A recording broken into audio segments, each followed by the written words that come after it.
बिस्मिल्लाहिर्रहमानिर्रहीम। अस्सलाम वालेकुम डियर स्टूडेंट,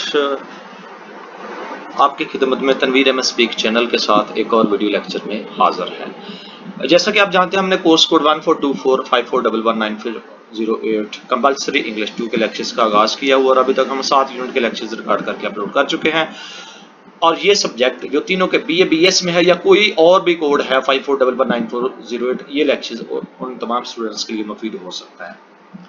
क्योंकि आप लोग पार्ट टाइम जॉबर हैं या आपके पास इतना टाइम नहीं होता, जो आप लर्निंग डिस्टेंस यानी कि अल्लामा इकबाल ओपन यूनिवर्सिटी के थ्रू स्टडी कर रहे हैं, इसलिए ये आपके लिए चैनल क्रिएट किया गया है ताकि आप जॉब से वापसी के बाद या जब आपको टाइम मिलता है, चूँकि इस यूनिवर्सिटी के जो सब्जेक्ट है ट्यूशन्स भी इतनी अवेलेबल नहीं है, अकेडमीज़ भी नहीं है, तो इससे अकॉर्डिंगली ये चीज़ें तैयार करके यहाँ पे अपलोड की जा रही हैं ताकि आप उससे मुस्तफ़ीद हो सकें। तो ये लेक्चर्स आपके लिए बहुत अहम है, लिहाजा अपने दोस्तों को शेयर करें और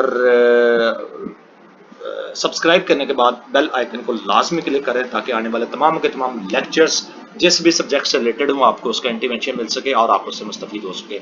BS इंग्लिश के फर्स्ट सेमेस्टर के तमाम लेक्चर अपलोड हो चुके हैं, FA की इंग्लिश के हो चुके हैं और ये BA की इंग्लिश के लेक्चर्स 1423 ऑलरेडी अपलोडेड है, कंपल्सरी इंग्लिश 1, और ये पार्ट 2 जारी हो रही है।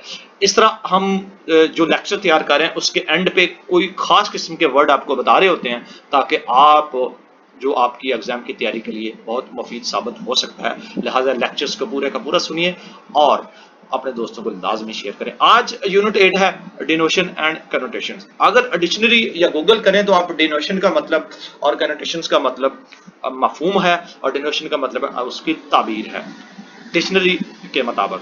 इस तरह यहाँ पे हम जो पिछले यूनिट में पढ़ चुके हैं, इसमें सीख चुके हैं इम्प्लाइड मीनिंग के मतलब कि उसके जो स्टेटेड मीनिंग नहीं होता है, यानी कि छुपे हुए मानी होते हैं और उसको हमने उसका गेस करना होता है। मेकिंग इन्फ्रेंस अंदाजा लगाना होता है। And we have also said इस यूनिट में वर्ड हैव एग्जैक्ट मतलब सही उसका मानी क्या है, डायरेक्ट क्या है, लिटरेचर क्या है, लिटरे मीनिंग्स यानी कि वाज़ेह मतलब उसका क्या है, as well as implied meaning यानी कि जो उसके छुपे हुए मीनिंग के बारे में हम पिछले यूनिट में यानी कि यूनिट 7 में इन तमाम चीज़ों को डिस्कस कर चुके हैं और इन्हीं तमाम चीज़ों को 1423 के कोर्स कोड में भी डिस्कस किया जा चुका है। इन दिस यूनिट में आपको एक्सरसाइज प्रैक्टिस करवाएंगे और आपको पहचान करवाएंगे और आप समझने के इस काबिल होंगे कि डिनोटेशन एंड कैनोटेशंस ऑफ वर्ड्स का क्या होता है। आई रिपीट अगेन के कैनोटेशन माफूम कहलाता है, डेनोटेशन जो है वो आप उसकी ताबीर होती है। ये दोनों ही तकरीबन एक दूसरे से कोरिलेटेड है।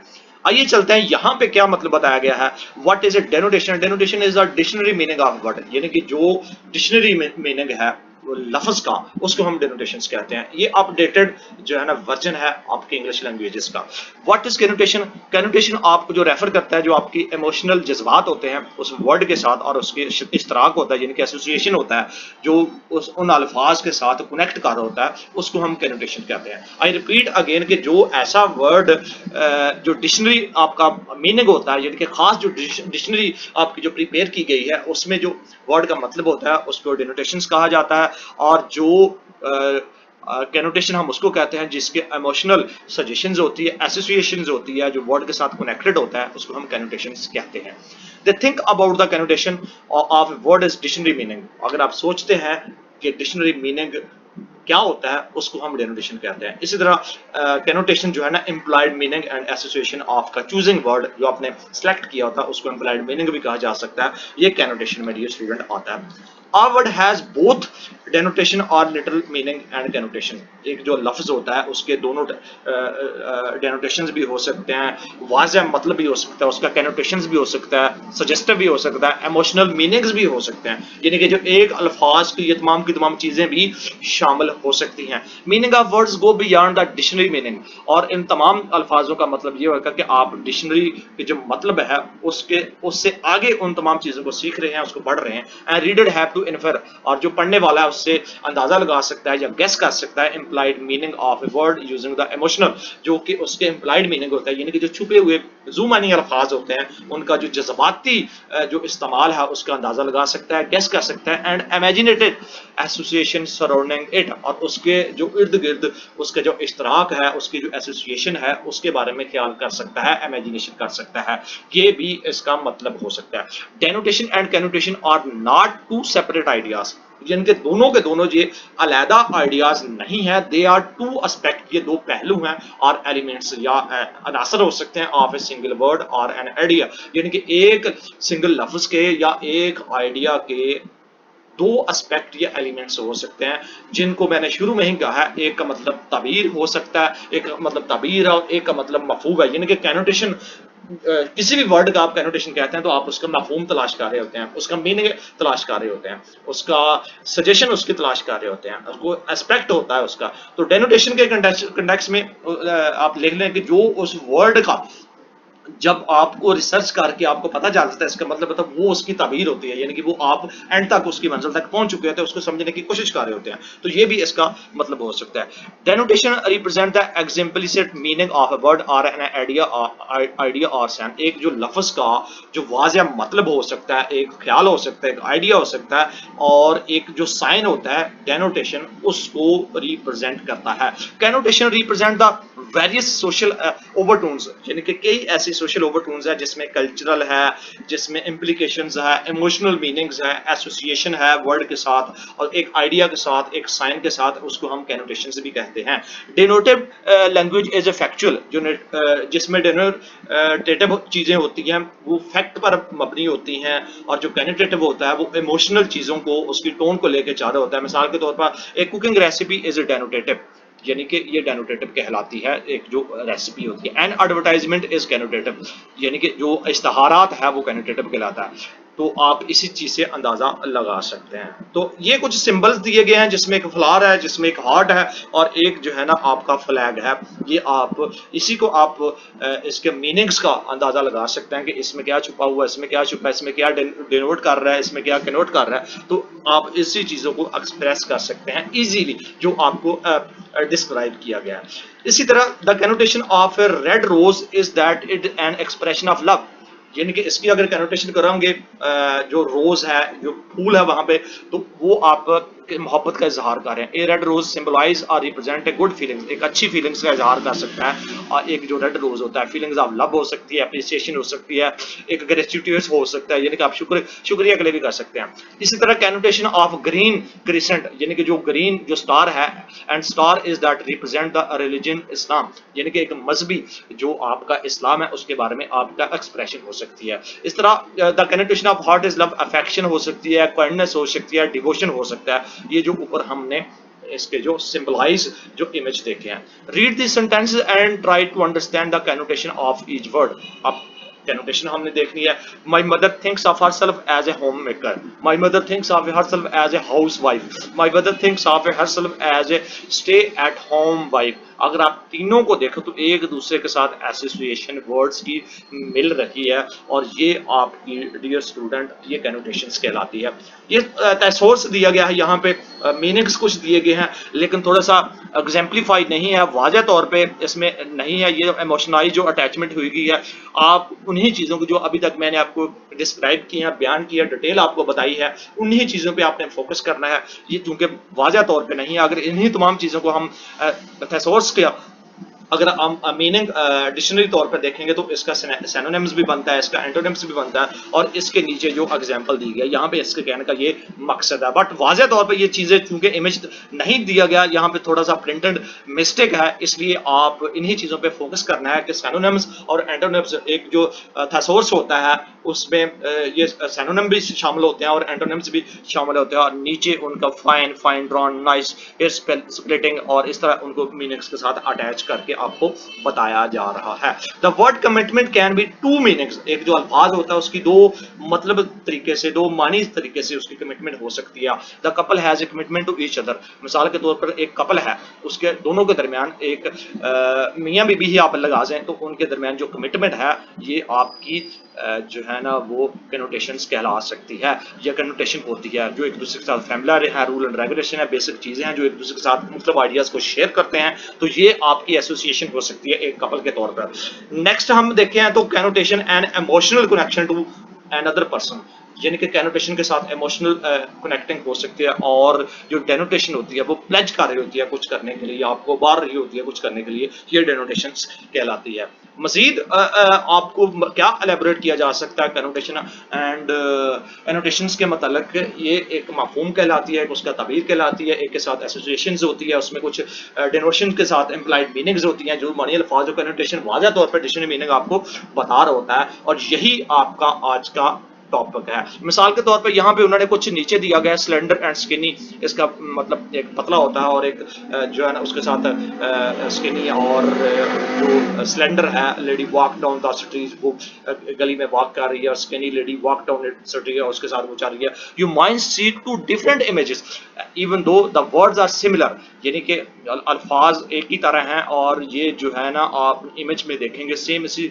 चीज़ों का इजहार किया जा रहा है। The thesaurus will be valuable tool in such situations, यहाँ पे जो थेसोर्स है जिसमें सिनोनिम्स भी हो सकते हैं, एंटोनिम्स भी हो सकते हैं, दोनों की दोनों चीज़ें थेसोर्स में पाई जाती हैं, तो उसके लिए सूटेबल चीज़ होती है इसकी एग्जैक्ट इंफॉर्मेशन लेने के लिए।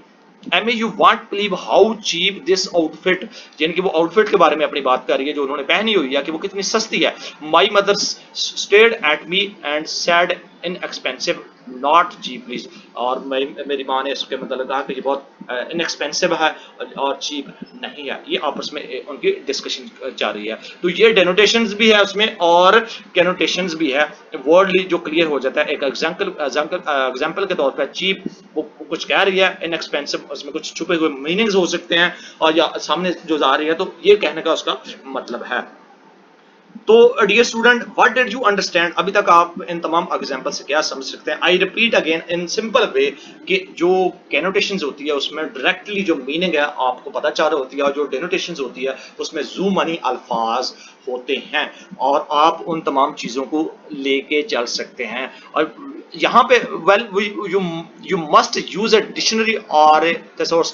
thesaurus मतलब डिक्शनरी भी होती है, and see the denotation of both these words. आप इन अल्फाज के जो डेनोटेशंस है वो देख सकते हैं। The dictionary meaning of the word two words will almost be same, but for cheap you might come across connotative meanings such as shameful, appealing and disgraceful, यानी कि अगर उसका connotative लगाएंगे उसके साथ ये सारी की सारी चीजें अटैच हो सकती हैं अगर डिक्शनरी में इन तमाम चीजों को देखें। Let us now take more two words, आइए दो लफ्ज और देखते हैं। Home and house, denotations are dictionary meaning of both word is a place where people live, a building or structure or residence or loading, यानी कि एक रहायश हो सकती है, वहाँ पे एक सामान हो सकता है, यानी कि हाउस एंड होम, इन तमाम का मतलब ये आपका डिक्शनरी मीनिंग है। ये जो बताया, एक घर है जहाँ पे आप रहते हैं, एक बिल्डिंग स्ट्रक्चर है, और एक रहायशी और वहाँ पे एक सामान भी हो सकता है, ये इसका डिक्शनरी मीनिंग कहलाता है।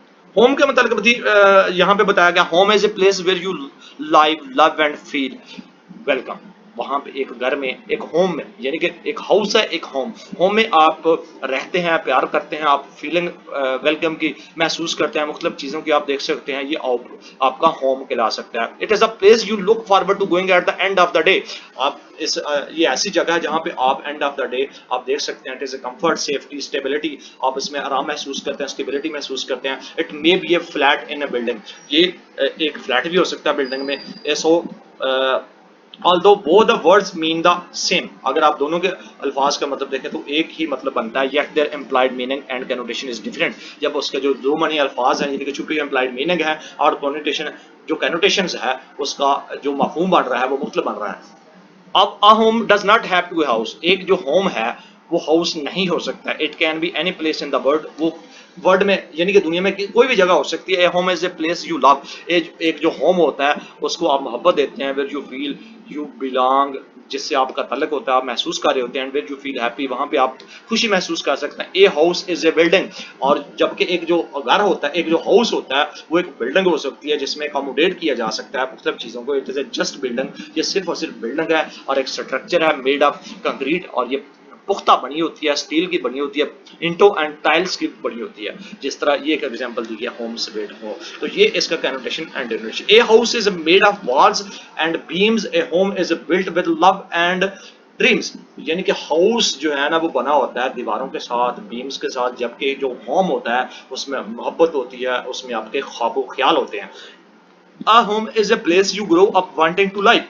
एक जो घर होता है जिसमें आप रहना चाहते हैं and grow old wanting to get back to, और उसमें मुख्तलिफ किस्म की आपकी यादें वाबस्ता होती हैं। A home can also sometimes have negative connotation for example, और कुछ मफहूम इसका जो नेगेटिव कनोटेशन भी हो सकती है। A home for disabled people, a home for homeless people, a home for mentally, ये कुछ नेगेटिव कनोटेशंस हैं, इसको आप इसके साथ अटैचमेंट कर सकते हैं, एसोसिएशन हो सकती है। रीड दीज वर्ड्स, जो है ना नेगेटिव है, न्यूट्रल है, पॉजिटिव है, यानी कि 2000 वैगनेंट्स in the city, there are over 2000 people with no fixed address in the city, there are over 2000 homeless in the city। ये पॉजिटिव है, अगर इनकी एग्जांपल के साथ इनके साथ अटैच किया जाए तो ये कुछ नेगेटिव है, कुछ न्यूट्रल है, कुछ पॉजिटिव एग्जांपल इनके साथ अटैच की जा सकती है। All of three above expression refer to exactly the same people, यानी कि मुख्तलिफ लोगों की जो इजहार राय है ऊपर जो बयान की गई है होम के बारे में, हाउस के बारे में, वो मुख्तलिफ हो सकती हैं, उसमें नेगेटिव हो सकती है, उसमें न्यूट्रल हो सकती है, उसमें पॉजिटिव भी हो सकती है। But they raise different association in the reader is mind, जबकि जो पढ़ने वाला होता है उसमें मुख्तलिफ किस्म की जो एसोसिएशन उसके जहन में उभर सकती है या आ सकती है।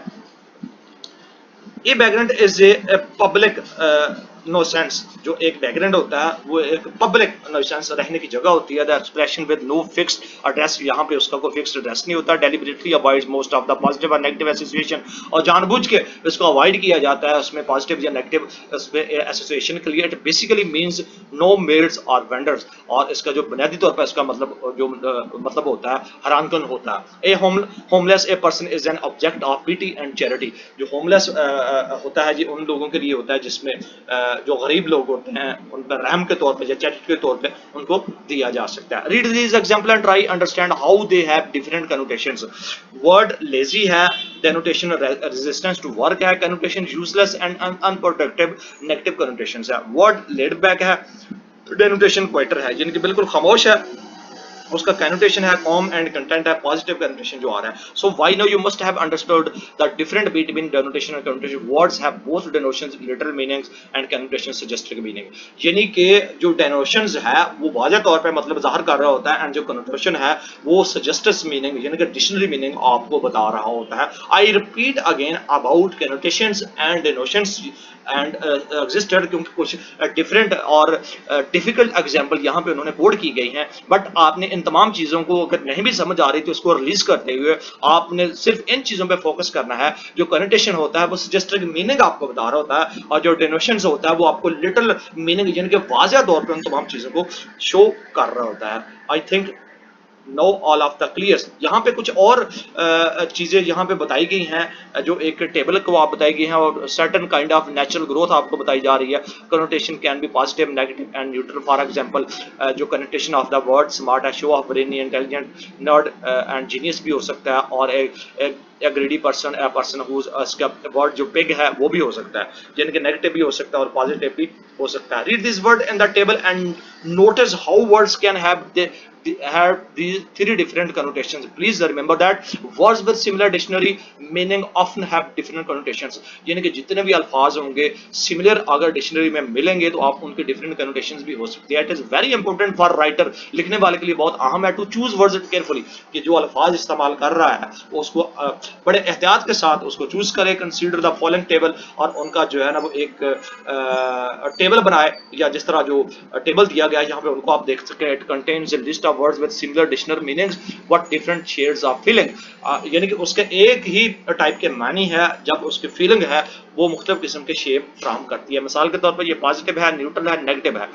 रिलैक्स्ड है, प्रूडेंट है, मोडेस्ट है, कॉशियस है, इसी तरह इनएक्टिव है, टाइम्ड है, शाई है, यानी कि इनके मुख्तलिफ किस्म के जो मानी हैं जो आपके सामने बन रहे हैं, बस उसका शेड है वो डिफरेंट शो कर रहा है इन कैनोटेशंस कंटेक्स्ट।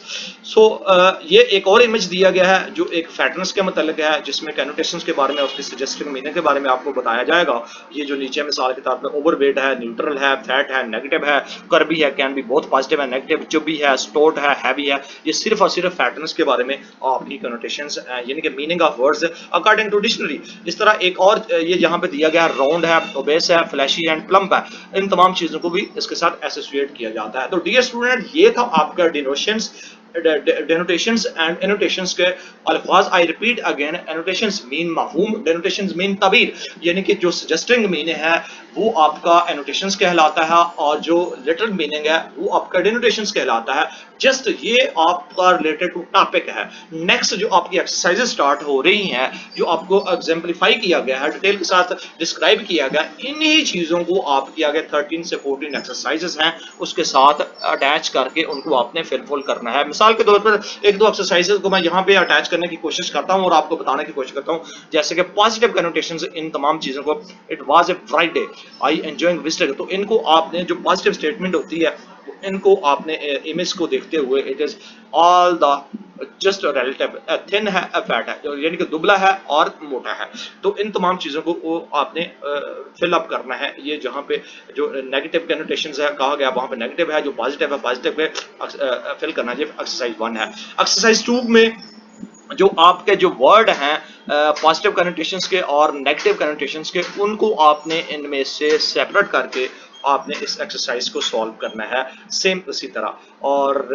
इनको गौर से करना। एक्सरसाइज 3 में एक्सप्रेशंस है कुछ नेगेटिव कनोटेशंस के स्ट्रांग किस्म के, उनको आपने अलहदा करके इस एक्सरसाइज को अटेम्प्ट करना है। सेम आगे डियर स्टूडेंट जितने भी एक्सरसाइजेज हैं कनोटेशंस एंड एनोटेशंस के रिलेटेड है, जिसमें पॉजिटिव है, न्यूट्रल है, नेगेटिव वर्डिंग को यूज करके हुए आपने तमाम की तमाम चीज़ों को फिल अप करके इन तमाम एक्सरसाइज को रिजॉल्व करना है इटसेल्फ। ये आपकी एक्सरसाइज है। कंसेप्ट मैंने आपको डियर स्टूडेंट बता दिया है और इन्हीं तमाम चीज़ों को आपने अपने दोस्तों को, साथियों को जिनको अभी तक नहीं पता चला, इन चैनल को शेयर करना है। और याद रखिएगा जितने भी 17 एक्सरसाइज हैं या 16 एक्सरसाइज हैं एनोटेशन एंड डेनोटेशंस के रिलेटेड ही हैं और इनका तमाम का तमाम मतलब एक ही है जो आपको अभी तक हमने एलैबोरेट करके बता दिया है। और इन्हीं तमाम चीज़ों को एट द एंड आपको जो सवाल आएगा एग्जाम्पलीफाई करने के लिए, आपको इसी तरह की सवाल दिए जाएंगे आपके एग्जाम में कि आपका जो है ना वो न्यूट्रल, नेगेटिव, पॉजिटिव पैराग्राफ दे के या एग्जाम्पल्स दे के डेनोटेशंस एंड एनोटेशंस के अकॉर्डिंगली आपको उनको डिस्क्राइब करना है और नीचे फिल इन द ब्लैंक्स उन वर्ड्स को पिक करके चूज करके वहां पे आपने फिल करना होगा और ये आपके एग्जाम्पल दी जाएगी, आपको क्वेश्चन दिया जाएगा आपके एग्जाम में। तो उसी तरीके से आपने इन तमाम चीज़ों को अटेम्प्ट करना था। तो डियर स्टूडेंट ये था आपका यूनिट 8 जिसमें एनोटेशंस एंड डेनोटेशंस के बारे में आपको बताया गया और आपको ये भी बताया गया कि जो आपके 16 17 एक्सरसाइज हैं आपने किस तरह उन तमाम चीज़ों को सजेस्टिंग मीनिंग का, इम्प्लाइड मीनिंग्स का, सजेशंस मीनिंग्स का, लिटिल मीनिंग्स का, डिनोटेशंस एंड एनोटेशंस को रीड आउट करके या डिक्शनरी को यूज करके, गूगल को यूज करके उन तमाम चीज़ों को पिक करके किस तरह एक्सरसाइज को रिजॉल्व करना है। ये एक सिंपल सा वे है जिसका आपको सॉल्यूशंस मैंने इस 22-23 मिनट में आपको बता दिया है। एंड पे आपको यही गुजारिश है, चैनल पे नए हैं सब्सक्राइब करें, अपने दोस्तों को शेयर करें। 1000 सब्सक्राइबर चाहिए और यहाँ पे आप जितने आप वॉच करेंगे अपने नॉलेज को एनहेंस होगा और मुझे भी उस चीज़ का आने वाले दिनों में फायदा होगा। इसके साथ ही हमें दीजिएगा इजाजत हमारी तरफ से। अल्लाह हाफिज। यूनिट 9 और आखिरी लेक्चर के साथ कल फिर हाजिर होंगे। हमें दीजिएगा इजाजत हमारी तरफ से। अल्लाह हाफिज।